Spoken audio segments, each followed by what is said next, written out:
Good evening, ladies and gentlemen. We are back. It is Friday night, November 8th, 2024, and it is time for In This Very Ring, right here live on A2D. And there's Shannon.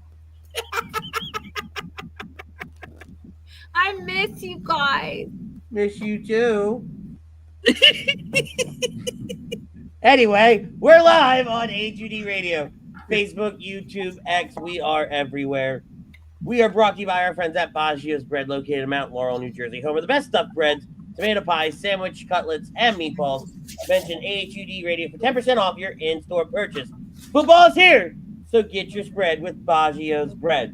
I am the best there is, the best there was, and the best there ever will be, Ritz. Actually on time this evening is the one and only OGP, Mr. Pete Evans.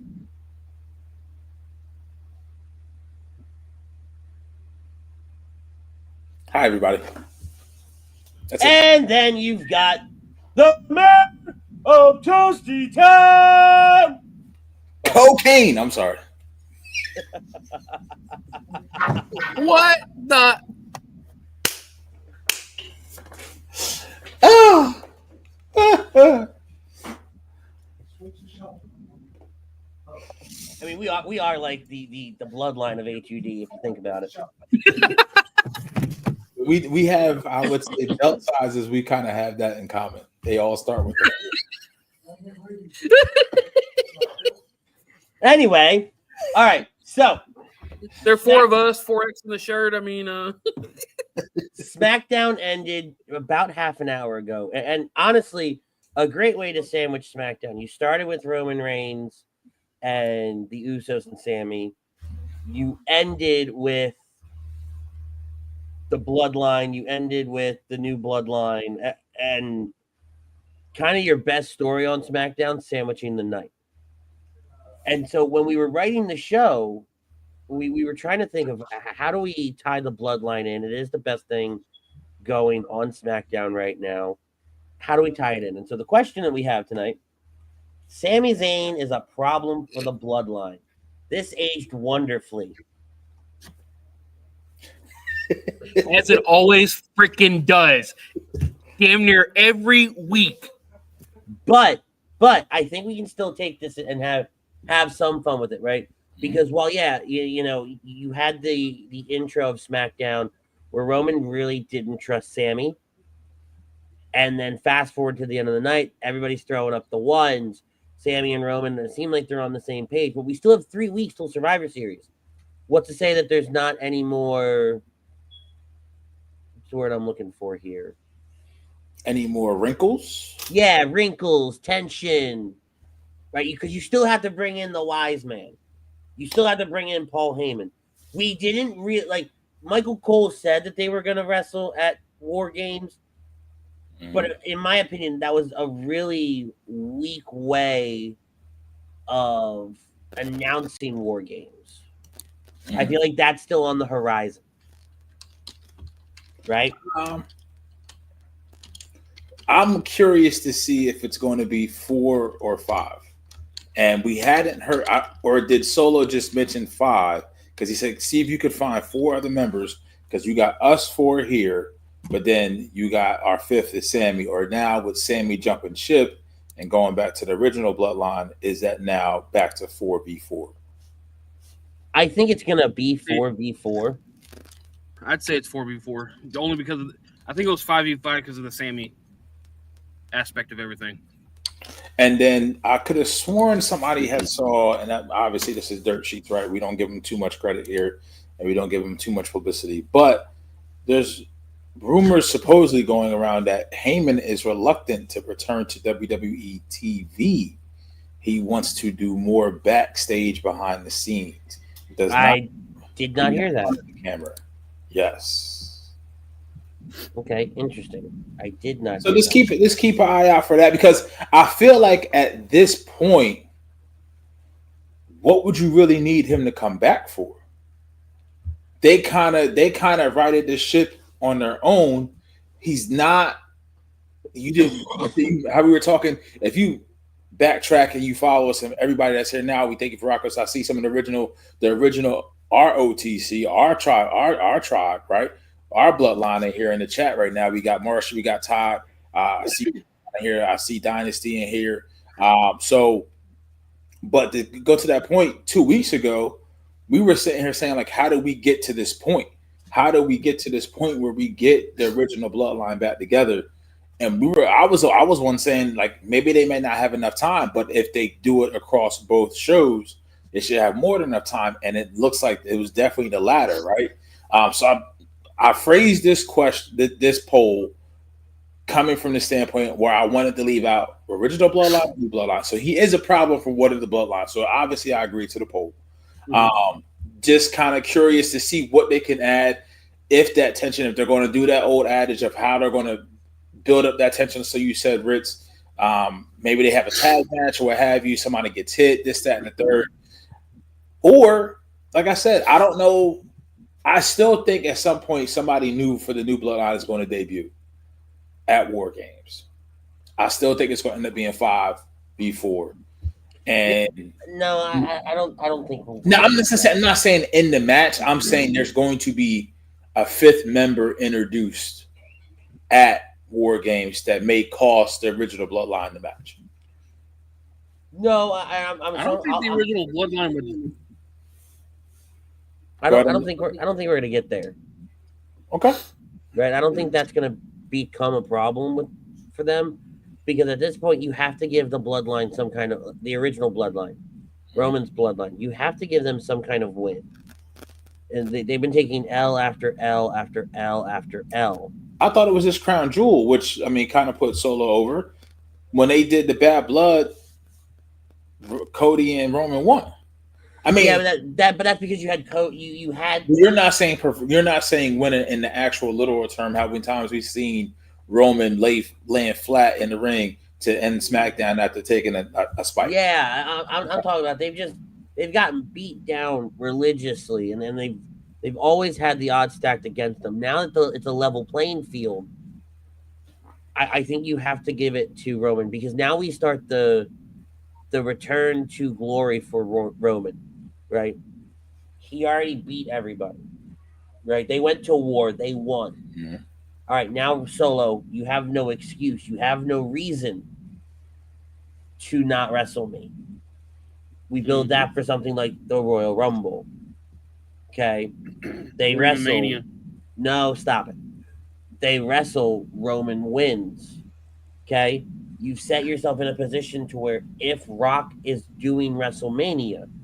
Like, and let's assume for right now that Rock is doing Mania, right? Then Rock comes out at Royal Rumble. Okay, you have your Ulafala back, but you're still not the tribal chief. You haven't beaten the final boss. He gets to play off that final boss card again, right? Which we know is coming, and now you've built us to Mania.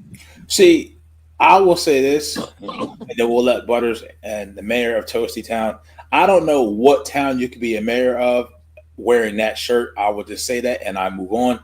Rocco's Modern Life. Hey, shout out to the heifer. But no, I'm saying I want Warrior, thank you very much. OG Bloodline to lose at Survivor Series and War Games. That's me. I don't want to skip over. I'm sure you have a fantastic point, though. Of course. Doesn't Chrome have the exact same shirt that Butters is wearing? It does not look like that. The characters are closer together. That's a nice way of putting it. No, I was about to say this is the Hogan Warrior Roosevelt shirt. I know, but I'm still saying Hogan and Warrior actually look like they're in their collar elbow tie up on this shirt. A Chrome shirt. I just now got that.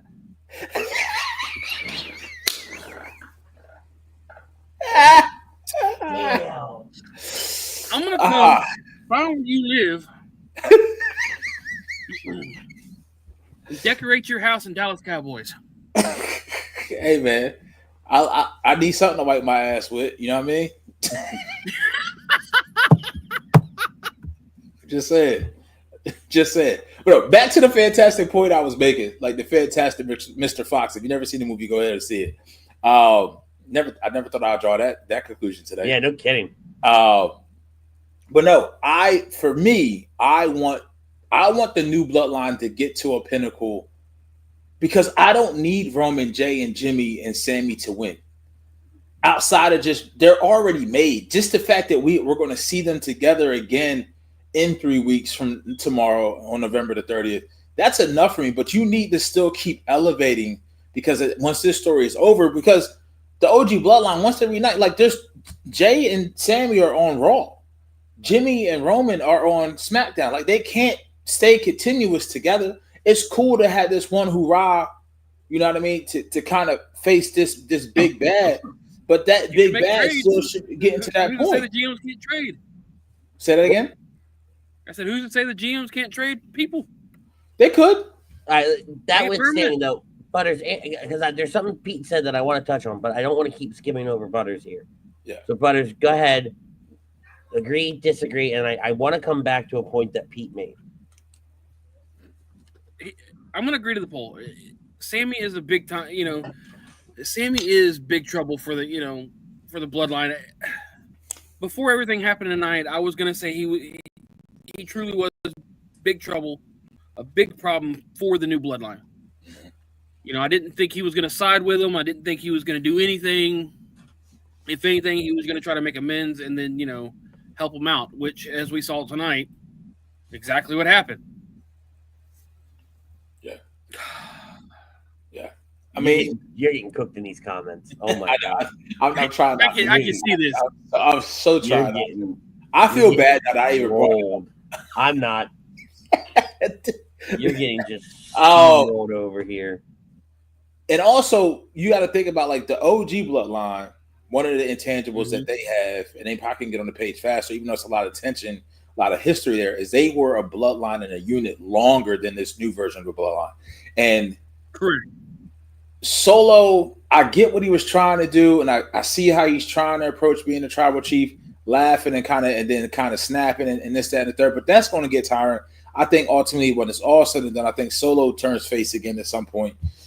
Because I just think the bloodline, like he's just wearing thin, you know what I mean? But it is what it is. I just want I want Solo to get his fucking suits tailored. Please go see a tailor. As soon as he started laughing and talking out the side of his mouth, yes, I was done. I was over it. It didn't work for me anymore. Yep. So before we go to a point I want to make off of you, Damien goes, question: is it me or should the reconciliation of the OG and Bloodline should have waited until Heyman came back? In my opinion, they could have had the OG still have problems leading up to Heyman coming back and fixing. And Damien, if you remember, we had talked about that pretty extensively over the last few weeks. We had kind of set up this scenario where Heyman would be the glue that finally brings them all back together. And you still have yourself some time to do that, right? And I'm actually going to take that and lead that right into my point. Raw versus SmackDown. Pete, it was a great thing that you brought up. You have Sami and Jay over on Raw, Roman and Jimmy over on SmackDown. You're able now to tell this story on two fronts, number one. So instead of just having 3 shows, you have 6 leading into Survivor Series, leading into War Games. But then also, once this is over, and this is where I'll disagree with you, I'm muting Butters. Okay, there we go. Once we have... maybe that's not Butters. What is that noise? All right, it's away now. Okay. Is that your fan? Yes. Okay. All right. Well, big boys get hot, man, under the lights. No. Bro, I hear you. Fucking rotisserie out here. But Butters is vanishing with his yeah, heat. We've got to do something about him. But with them being on different shows, right? Once this is over with and this is all said and done and they win and they go to war, it goes back into what I was saying. Now Roman can look at Solo and go, all right, I already beat all you and your bitches. It's you versus me, and we build that into Royal Rumble, right? We don't need to call back to Jay and Sami coming in and helping every time. We don't need any of that. Is that so? You want Solo and Roman 1-on-1 at Royal Rumble? And again, that goes back to the baseline of Rock Roman at Mania, right? Rock is available for Mania. Yeah, I think it's going to be a triple threat. I don't know how they get there, but I think they get there. I think we don't get Rock Roman until 42, unless he can't do 42. Well, but somebody's saying he can't do 41. Yeah, Yeah, it's either he's missing one of overbooked these himself. next 2 years. Supposedly it's this year because he overbooked himself this year. I don't know how you overbook yourself when you're worth almost $1 billion. That makes no sense for me for him to say that. And then secondly, if that is the case, what can you not get out of when you have that much power? Yeah, I mean, when you're an executive producer on everything that you work on, right? I think the only caveat to that would be is depending on what kind of movie he would be shooting. He's probably just one of those guys that doesn't like to back out of a deal. No, but no, you're not backing out. No one's asking him to back out of the deal. Yeah. Right. It's a shooting schedule. Number one, right? Certain things are timed. You have deadlines that you have to meet for certain things. That's understandable. But two, depending on what he's shooting, he may contract. What's the word to look for? Contractually? Yeah, contractually not be allowed to go do any other physical activity because he may not be able to get ready for it and working out wise. I would not mind this either, Damian. I disagree. I don't like that either. I mean, if that happens, he has to be winning 17. It's more believable for me for him to win the Rumble and then go face Gunther because that's a more believable uphill battle to climb. That's a John Cena story. Yeah, that's a Cena-esque story. Mm-hmm. You know what I mean? Right, but I think we've talked about it in so many different ways, right? The return to glory for Roman, and it all centers around having the bloodline back. That was step one, right? You got your family back. Now you have to go and prove that the family's back by winning more games. Step two is getting the Ulafala back. You do that at the Royal Rumble. This is true. And then step three would be returning to the throne of the tribal chief. Right? But now you got to face the final boss. Now you're not. At that point, that's when you've been saying, which I missed completely. You said this 3-4 weeks ago. When he gets to Ulafala back, that's tribal chief. But now take that a next step. And what do you call that? What is Rock entering as? The high chief. Yeah. Right? And we talked about it at nauseum almost.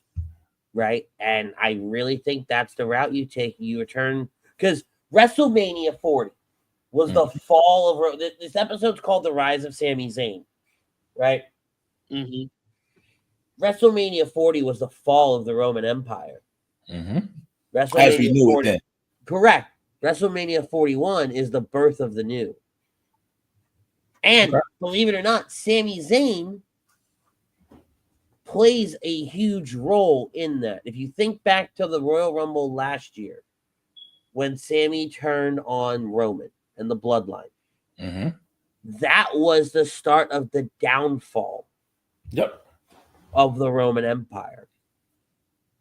And now, don't you roll your eyes at me, you I'm not rolling my eyes at you. I'm not rolling my eyes at you. And then you look at Sami Zayn now. All right, bad timing. It's fair. You look at Sami Zayn now, and he is leading right into the return. Like he's setting the groundwork for Roman to get back to where he needs to be. Sami was the key. Sami's been the key to all of this, and we've all been. He's been the glue.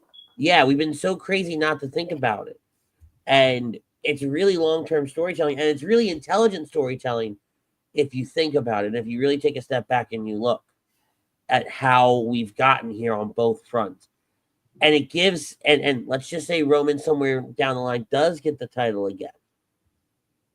It gives Sami the opportunity, if they find themselves on the same show, hey, I ruined you once. I allowed you to return to power a second time. I'm now taking things from you a third time. I mean, it is prophetic and profound that the one non-blood family member between the 8 people in the ring is the glue to the story. Yep. So I will agree with you there. Here's the thing. It just means at the end of the day, I agree to the poll. Yeah. The thing for me is there's a part of me that wants that story that you just mentioned, but there's also a part of me, I don't ever want to see Roman have the WWE title ever again because of the fact I know it can't touch what we had from It'll never. This is the one instance, and I say the one instance. There are many instances like this. The sequel will never be as good as the original, no matter what you do. No matter what you do, right? No the only downside, though, if you don't put the title on Roman, you have to have stories like we have now, where they are compelling to keep us interested in Roman. Because if not, then Roman, I swear to God, if Roman at WrestleMania 41 beats The Rock, becomes the High Chief, the next night on Raw, you walk out there in the center of that ring and you retire from active wrestling. Full-time active. That's what I'm saying. You retire from a full-time schedule. Borderline retire altogether because you have now officially done it all. Yep. There is nothing left. It's one of the few instances where we look at somebody, we go, there is truly nothing left for you to do. Yeah. Yeah. Right. I mean, Netflix does kind of want him on Monday Night Raw.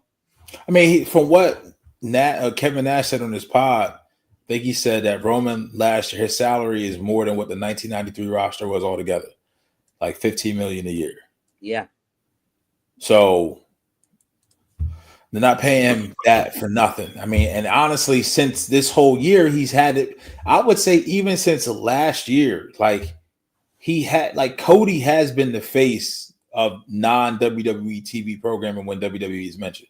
He's been doing the podcast. He was doing the tonight shows. He was doing that, just finishing the story. And now that he's finished the story and he has the title, he's still doing that. So Roman, even though he puts butts in seats, right? He's the biggest draw in this and what we do in this wrestling thing. So, and he has been that for the past 4 years consistently. It's weird because then at some point, like, who do you build up enough to have him lose it to? It's all going to be taken in stride, right? We're not trying to rush to something. And I'm really trying to cherish what we're seeing right now and what we got tonight. And then this build that it was very special. And it was special to the point to where the original Bloodline, we all felt like, they all followed Roman and Roman was the leader, but they all kind of felt like they had their individual voice. Like the Usos had their own thing. They would talk for themselves. Obviously, Sammy would talk for herself, and you had the advocate, his wise man, Paul Heyman. So he would talk. But now, really, I love what we heard from Jacob to start the show. Like that, I think that's the most he's talked one-on-one with Roman and talking directly in a straight line to Roman, right? Correct. But I feel like Tama and Tonga now just being there as a present and not having to say anything, they stand out more even without the tag team titles. Well, and Tonga Loa is just god awful. Number one, I can't believe he was as bad at NGPW. He really, in my opinion, you look at the end of SmackDown and they all got the ones up, and this man is standing behind them. It's like he missed the mark to get to the back. Yeah, like, dude, move. Like at least like be down, like be out of the shot. You ruined the picture. Yeah.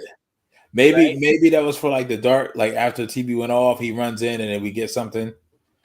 You know what I mean? Maybe. But Tonda says, I wonder what's happening to Solo after everything happens. I mean, essentially, I think at some point where you get Rock, you get Solo, you get Roman to the what we have now, War Games. Then we get Solo, then we get the Rock, and then at some point you're going to get Roman versus Jacob, and then maybe by that time Solo has done a 360 or Jacob has done a 360. Then we get Jacob versus Solo, and then Lance Onowai is there. He's hurt. But he was at the Performance Center this week, And then ultimately, if Zilla could pick up as fast as Jacob can, then that's next. But it's hard to find, because really right now, I mean, the crown jewel, wherever we had that, we'll talk about that a little bit. But the WWE Undisputed Championship, to me, it's a fucking afterthought right now. Oh yeah. It's an afterthought. I mean, the Kevin Owens, Randy Orton story is bigger than whatever Cody got going on. And this story is Bloodline story is trumping everything. You know what I mean? So, and then I don't know what we're getting with the World Heavyweight Championship with Gunther and this different change of attitude where he's becoming like more respectful. I think that's a swerve. You know what I mean? Whatever's going on with that. And then Braun Breaker won the title 2 weeks ago, and we haven't seen him at all. You know, if the biggest star of Raw right now, who's getting the most push for me, God, is probably Bronson. Yeah, it's been, and this is the biggest problem with Crown Jewel being set up the way that it was, right? Was you positioned it to where it just doesn't mean anymore.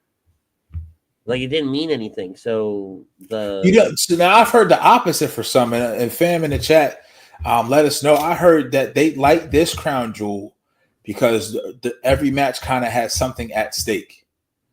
It did, but and I guess I wasn't finished with my point, right? Okay. When you look at the championships, right? Well, I'm distracted because Butters is messaging me because the internet went down. Oh. They're destroying Butters over here in the comments. Oh man, it is a rough night to be Butters. Yeah.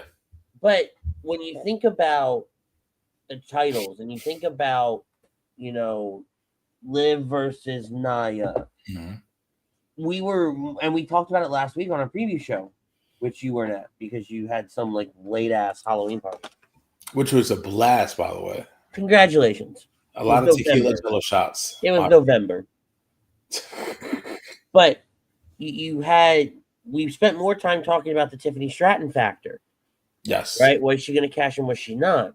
When you looked at the Cody versus Gunther match, I didn't really give a damn who won. Yeah. Because at the end of the day, that title means nothing. Yeah. Right? So that was the biggest problem. When you looked at the main titles, the 4 main titles at the time, their matches had, other than the Tiffany Stratton with the cash-in, you had nothing for them. You weren't building anything. So now here we are. Now here we are 3 weeks before Survivor Series. I can at least tell you that it's going to be Cody versus Kevin. Right?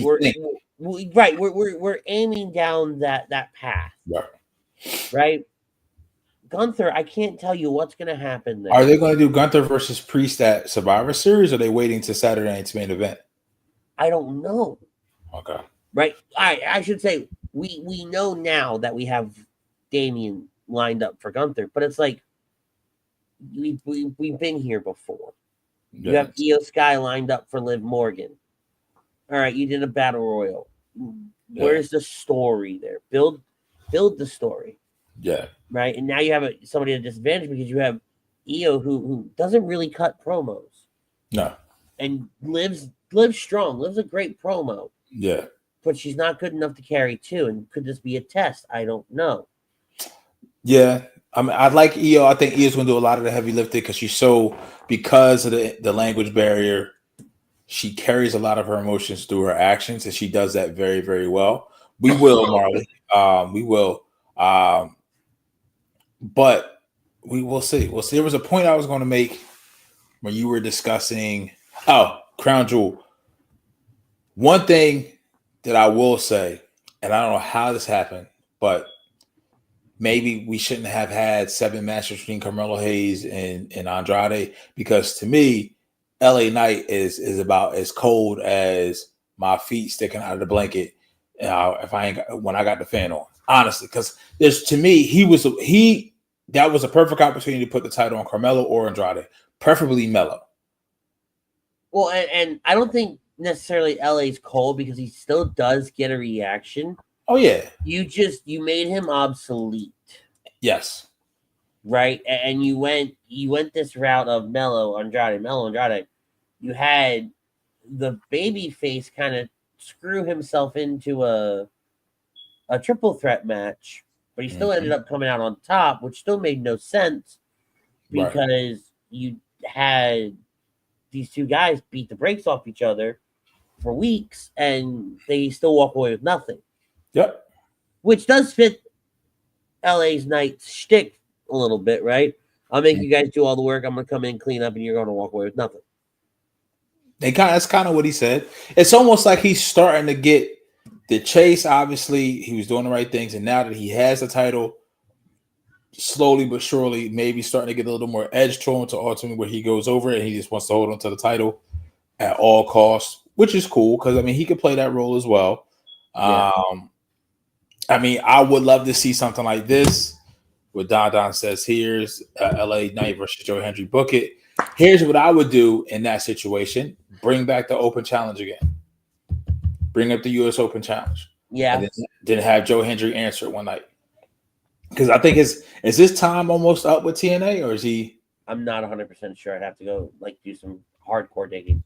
So I don't follow TNA contracts as much as I used to. Okay. But no, I mean, it's just right now it's a lot of hot and cold, but it's still overall a great product. It keeps you in thought, it keeps you entertained, it keeps you glued. And they can just do different things. Like you don't see people like we haven't seen Y6 for a while. Kind of seen him a little bit, but more in the back behind the scenes. Which is understandable though. Like I'm okay with them operating in the shadows because it fits that motif, right? And them kidnapping and abducting the Miz, right? And it fits that motif. Yeah. Excuse me. Also, we got it with the MCMG tonight. They defended the titles, or they just had a non-title match against the former champions Waller and Theory. Yeah. I swear, for God, if the Street Profits do not cheat to win these titles next week, or if they lose and they don't turn heel, I don't know what you're doing with them at this point. Well, and you heard that Tez was annoyed. Yeah, and then also once again talking about, I don't know this for a fact. I know somebody that somewhat close to me that has had dealings and does have business transactions with Tez. There is some of this where he's fearful that if he does go with the singles run, and he's the one that's kind of stopping it right now, because he doesn't want something to happen. He doesn't want Dawkins to become Indy Hartwell, and get lost in the shuffle. Yeah, and it's interesting you went Indy, and I'll play, connecting that back to DIY, right? I think DIY ends up costing the Motor City Machine Guns the match, and in turn turning heel themselves. Oh, Ciampa? Yeah. Well, which is he was a great heel. He's a mini Cesaro. He's very much Triple H when he's a heel. Yeah, very cerebral. Yes. Very, very, and I think that's why Trips love him. Yeah. So I could definitely see him maybe taking the U.S. title or being a future U.S. champion. Speaking of U.S. championships, Marley brought it up earlier. Easily now the best looking title in all of WWE is the women's U.S. title, hands down. Right. As soon as it was unveiled, and I love the idea.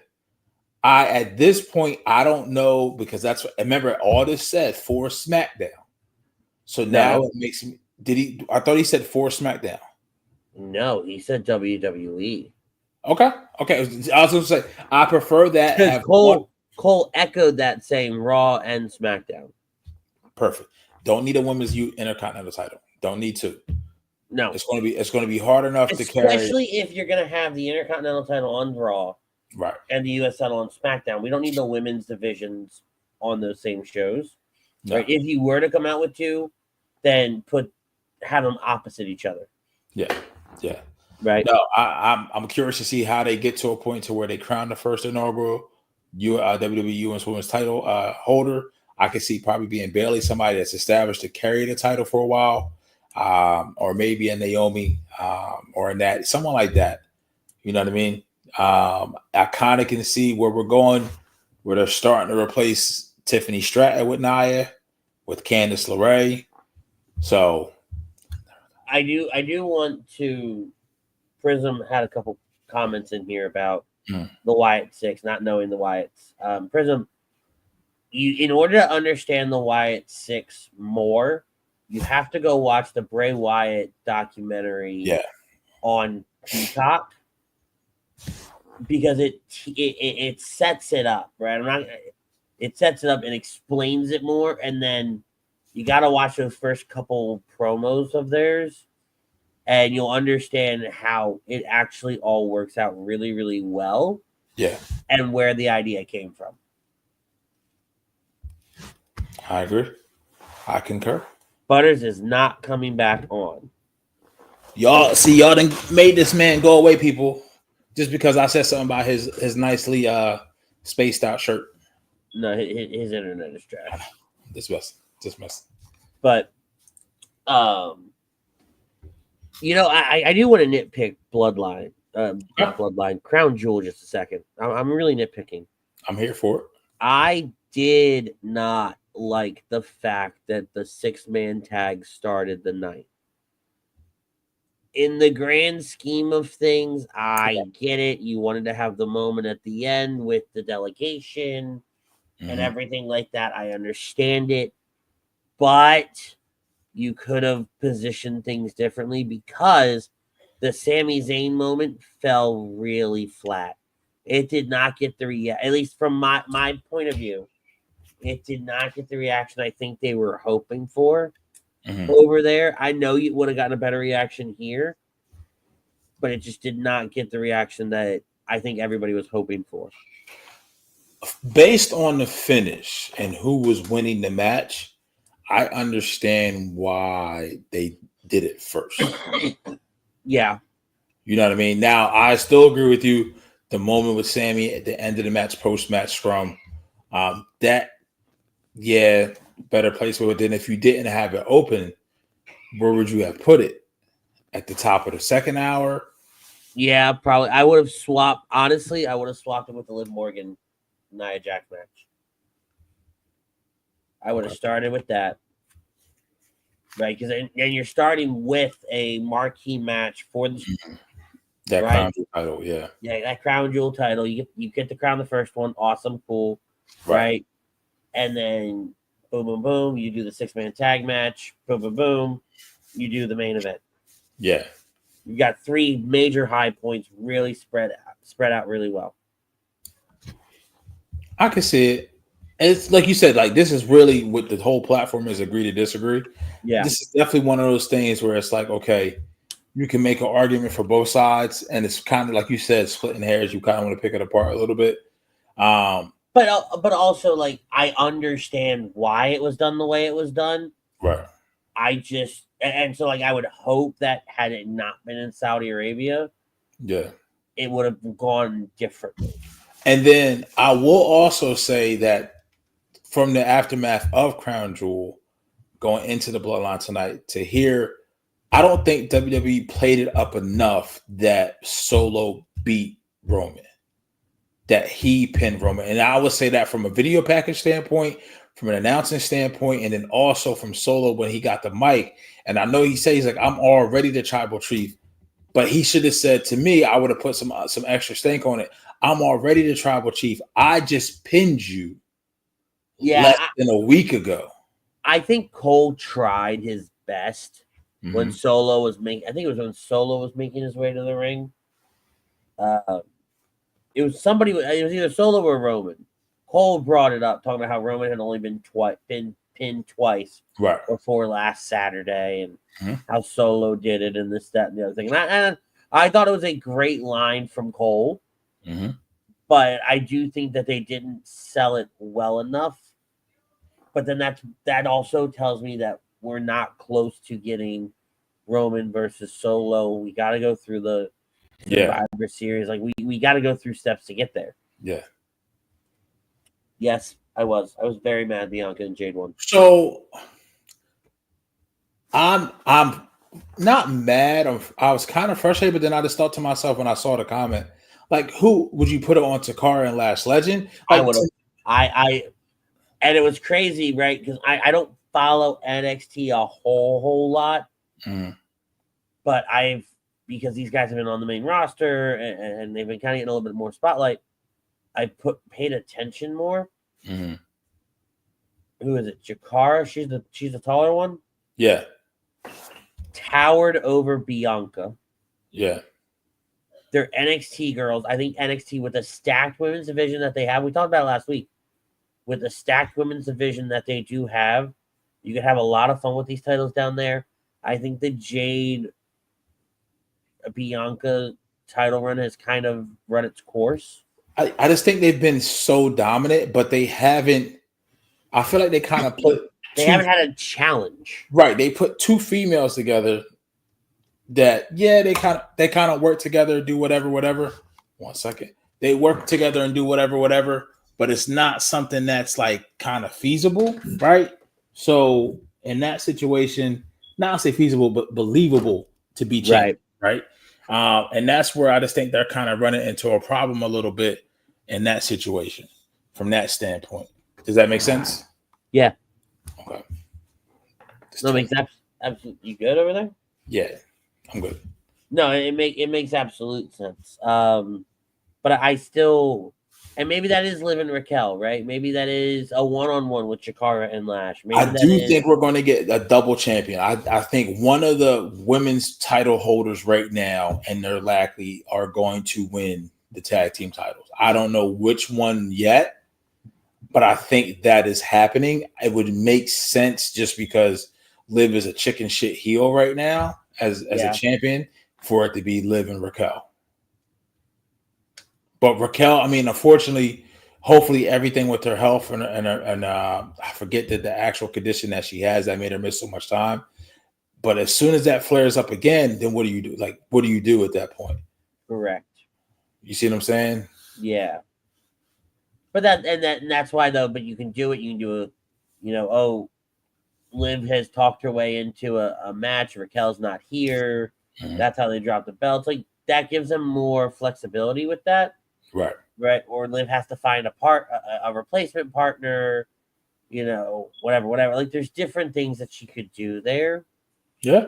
If push came to shove, I think she has more. God bless, more flexibility as a tag champion than if Raquel had the women's title. Yeah. Right. So Don says he's ready for Seth versus Punk.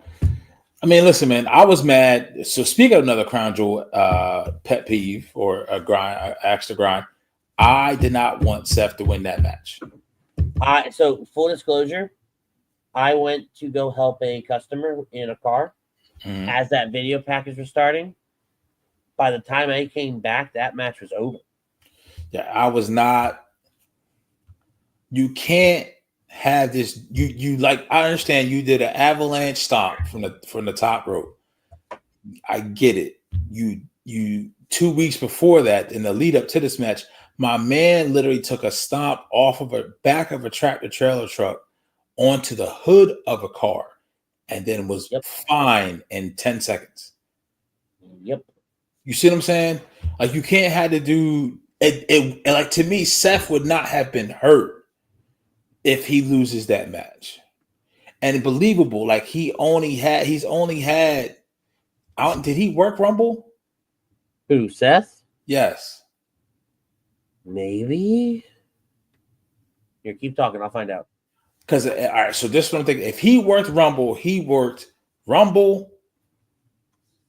and I don't think he worked again until night 1 of Mania, night 2 of Mania. That's 3, and he had a match in July against Priest at Money in the Bank for the world title.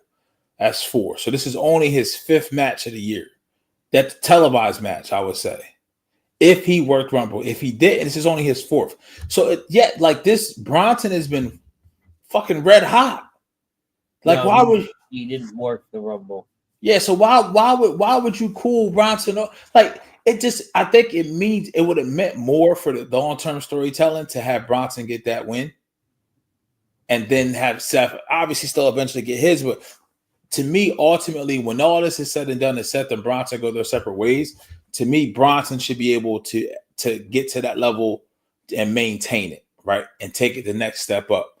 Maybe that is the Intercontinental title. I mean, I don't know, maybe not a world title run or something, but yeah, no. Like to me, that was the wrong call in that instance, especially in the not so much for just the wrestlers as the two stars that are involved in it in themselves, but the storytelling leading up into that point.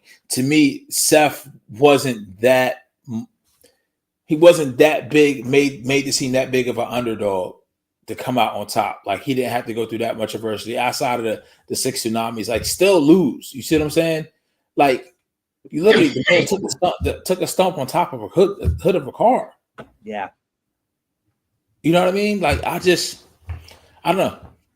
So if they obviously they're going to be involved around each other because Bronson cost Seth this spot this past Monday night in a fatal 4-way match for the number one contendership. So you know you're getting another one. Where Punk is at, just recuperating. You forget Drew's also still around. So they still got talent. They still got cards. Yeah, but nobody's seen Drew. Played. Nobody has seen Drew since Hell in a Cell. Right? Mm-hmm. And I did talk about it last week, right? Drew and Punk, Bronson Reed and Seth Rollins, and then even the Seth Rollins and CM Punk bit, none of it needs to be drawn out the way they drew out Punk and Drew. Nope. But Punk and Seth, the only way you get Seth or you get Punk in the main event of WrestleMania is it has to be for a title. So I will tell you this, it will not be a newer superstar that wins the Royal Rumble this year. It's definitely going to be somebody that's been with the company for 5-10 plus years, if not longer. Why do you say that? Because Cena, because of Punk, both have aspirations to this. Not so much Punk, not his last year, but we all know Punk came back to main event WrestleMania. And what's the easiest path for him to do that? And the easiest way to tell a story, and then you build from there, is you have him win the Rumble. Cena, you can kind of just build Cena up to kind of challenge. You can hear now if Gunther still has a title by then, which I think he will. Like you're washed up 16 times. No, I think I'm going to call it now, and I don't like it. I don't like it. It's gross. It makes me feel dirty inside. Gunther will not have the title come WrestleMania. Ew. I'm going to make you feel worse. Gunther will have a match at WrestleMania.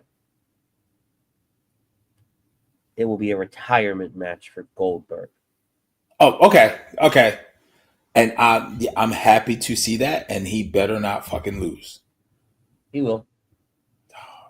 I don't even trust Goldberg getting Gunther up for a jackhammer, bro. No, hell no.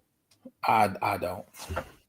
I can see this at Royal Rumble, whoever Gunther's defending the title against, Goldberg costing him the title or costing him a title in some type of title defense before Mania. I can see that happening. Yeah. I got that sinking feeling that they're going to do. Honestly, I don't feel just because it is Goldberg, but for the team aspect, the roster aspect, I don't feel that dirty by it because you're going to be elevating somebody. I mean, if Jay stays on this hot streak with the top merch seller like he just did in October, bro, like it may be undeniable to sit here and make this dude give him a world title run. Yeah. Or give him another legit singles title run where we're not just doing it to kind of get to this point to pull him back into the bloodline. And that's exactly what they did. They used the Intercontinental title win to pull him back into the bloodline story. Yeah, I wasn't a big fan of that in the long run. Me either. I thought he had great potential for a great title run, and I think they really squandered that opportunity. So Damien says no. Marley says, who do you think got to lose the title to? Ritz. Question specifically for you. If you had your druthers. Taking it because again, I think he does hold it till Royal Rumble. I would love to see it be somebody, and this is probably a hot take. I would love it to be somebody like Finn, right? Because you want to talk about people that never got a proper title run. Finn Balor is high on my list of people that have never gotten a proper title run. Okay. I could see it being Braun Breaker. I could see it being Damian again. I could see it being.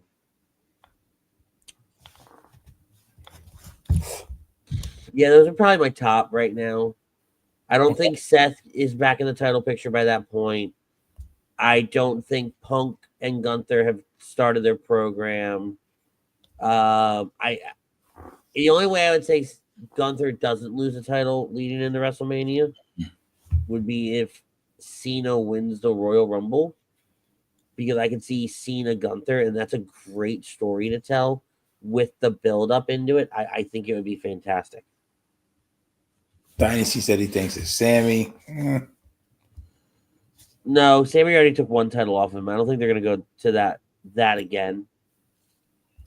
Right? I think you run the risk of people not liking that he can't beat Sami Zayn. Yeah. Because I personally would hate that. Yeah. Yeah, no. With as dominant as you are and that you have been, and you can't beat Sami Zayn. And then that's the thing with Gunther. Like his style, he can mesh so well with really anyone on the other side. And I don't see him coming off as a face. It wouldn't be believable unless he's just like he's a very like a gentleman about it. I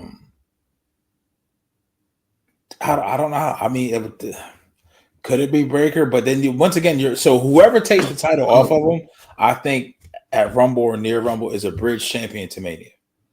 That's the other thing you have to, and then.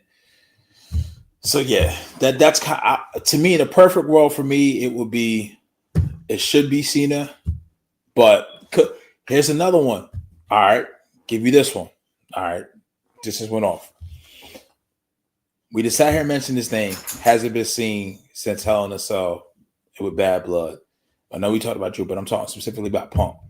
Because Punk has made it publicly known that he had his eye on the world title holder and he was coming for that title. What if he gets his shot at Rumble? Gunther causes him the title. I mean, Goldberg causes Gunther the title. Punk carries it. He's a champion. He wants the main event WrestleMania. Listen, bigger than Seth. Bigger than Seth. If Punk, I will go on and call it right now. If Punk has the world title at Rumble, John Cena is your fucking Rumble winner, and you're giving me Cena Punk make this some bitch 2011 Money to Bank all over again. Yeah. All over again. That story writes itself. Now, event WrestleMania 43, 44, I can see it. Not now. Not now. No, that story 100% writes itself. And I think because we think about like who, knowing that this is Cena's last WrestleMania, knowing that this is the end of the Cena career, Randy Orton is the obvious choice for that final match. But everybody's like, well, what about WrestleMania? I think CM Punk's a great person to put there because they have had so much back and forth. Yeah. And I think that's a fantastic idea. I try, man. I try. You get a good one every once in a while. But it's just like it's so much, and that's the thing. Like the roster being like this, I would like Lee Fitting and Triple H and Michael PSH should take a personal time off. From Jamie Noble to Bobby Roode to Jason Jordan, all the producers in the back. I think there's somebody else that just became a producer, former talent. The name is escaping me. I think Sean is involved sometimes as well on the bigger scheme things like the Big Four. So they take input from him. You just have an abundance of talent. Like, and you even saw it. You saw it like with NXT this week at a 2300 arena at the old ECW arena. Like, they just got so much talent right now that they can use. That unfortunately, some of these talent that's not being used is just going to get left by the wayside. Like, and it's just a surplus. Like the NXT women's division is ridiculous. They had a Survivor Series caliber match Tuesday night. It's ridiculous, and it's like I don't know where they all came from. They all showed up. They literally just been getting some of that talent. Like, listen, Rhea I don't know what it is. Get healthy soon. I don't know how you broke your face or who broke your face. Tell Buddy stop. It's such a weird phrase to It say. is. It's weird. Her and Zarya. Delta if you want to go watch her pre WWE stuff, go watch. Just go Google Delta, Australian wrestling. Does a version of F5 as a finish. She was mostly wrestling all dudes in Australia. Like she had the title of the promotion. Wasn't a women's, wasn't a men's. She was the champ. She carried that shit for like, I think it was like almost like 6-7 months. Stephanie Vakir, Julia. Like Julia was a big signing. Stephanie Vakir, boy. I mean, she giving Bailey a run for her money. I'm just gonna let you know. If you know, you know. She giving Bailey a run for her money. You know. And now with Jordan Grace showing up again, I don't know what her thing is. She just dropped the title to Masha Slamovich at Bound for Glory, so her time may be coming up. And let's not forget, like the ultimate fucking trump card, Andy. If you ever play spades, you get down to the last book, and somebody still got the little joker out there, and you got the big joker. You put that son bitch on your forehead like this, and you just start talking shit. And what that little big joker is right now is the best to ever do it, and that's Charlotte Flair.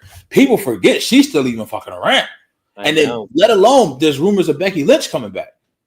Yeah. So it's like, dude, like we about to have a. And then you think of Cora Jade and Roxanne Perez. Cora Jade, man. Who? Focus. She grew up before our eyes. Focus. Focus, damn it. This will not be Royal Rumble. This will not be Royal Rumble 2021 all over again. Oh boy. So she gave Liv a headbutt on Raw and she broke her face. I mean, that headbutt was loud. Yeah, but I mean, at the same time, she hurt her shoulder because she overreacted. She oversold. Rhea, that's the one thing I will say about Rhea. Rhea has always oversold bigger for her size. Correct. It's always. She's been like that from the time she set foot in the WWE ring. Always. So it's a good problem to have. Roster stacked, rosters loaded. Crown Jewel is what it was. We got our weekly TV from WWE this week. I haven't watched AEW yet. I would just say Bobby Lashley is probably one of the only dudes. And I'm going back last week is probably one of the only dudes that can make a leather maroon suit look good because can't nobody pull that shit off but him. Swerve getting a neck tattoo. I don't know what that's about. It's a whole symbol. Hopefully it has a story. It is what it is. But also, Aleister Black may be on his way back. I saw that. Yeah, so because those years are option years, and he's been wanting back in. And I will always say it, probably in the last 10 years at least, one of the best entrances of all time was interest in WWE. Yeah, it's incredible. It's a cold ass entrance, man. Damien, I don't know if it was Damien or Marley, but somebody asked the question before we get out of here. Rusev should have beat Cena at WrestleMania. And that's here's the one that I'm not saying right or wrong, but here's the one thing Cena has admitted to himself when comparing himself to Roman. He said Roman has done more long-term after ending with his program with that person. Cena has admittedly said he did not fight harder to make sure guys were then elevated after working with him. You know what I mean? And he would only be able to see that and have accountability for that, to see somebody that was on that same level as him at the time and do it differently. Because I think Cena would do a lot of stuff differently now, knowing that his spot was protected. Maybe he doesn't go over on Bray. Maybe he doesn't go over on Rusev. The Rusev one, I think he needed to go over on Rusev. Because there was some lead into that. There was a big lead in there where it kind of allowed for Cena to have that win. Whereas with the Bray Wyatt one, I would have had Bray go over. Yes. So, but, all right. That is it for us tonight. We are going to wrap this up, get out of here. We will be back next week. Same bat time, same bat channel. Right here on HD Radio. For Butters, for Pete, I'm Ritz. Until next time, tell somebody you love them. Peace, love, and joy. We are out of here.